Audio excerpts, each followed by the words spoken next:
మీ ఏమైతారు అబ్బాయి అల్లుడైతే మా చెల్లె కొడుకు నైట్లో ఆటో దొరుకుతూ వెళ్ళాడు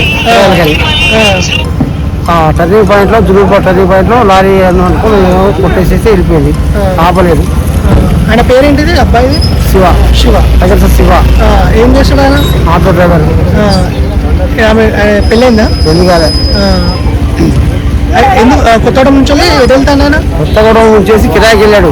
జులూరుపేట కిరాయికి వెళ్ళాడు. మళ్ళీ రిటర్న్ వస్తా అంటే జులూరుపేట టర్నింగ్ అవతల యాక్సిడెంట్ అయింది. ఆ యాక్సిడెంట్లో ఏం జరిగిందో తెలియదు. కరెక్ట్ గారికి మాకు ఎవరో ఫోన్ ఇస్తే వెళ్ళిపోయాడు. ఎంతమంది ఉన్నారు ఆటోలో? ఆటోలు ఇద్దరే ఉన్నారు. ఇద్దరంటే అంటే వాళ్ళ అన్నయ్యను అతను శివ రవి. ఆ రవి పడుకోవడం ఎక్కడో కానీ ఆ రవి వేసేసి ఆ పిల్లగారు తీసేసి గుళ్ళు పెట్టుకున్నాడు.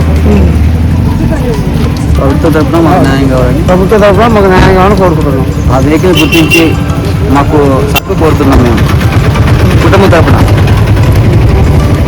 కొత్తగూడెం జిల్లాలో నిన్న జులూరుపాడు ఏరియాలో ఆటో డ్రైవర్లకి యాక్సిడెంట్ కావడం జరిగింది.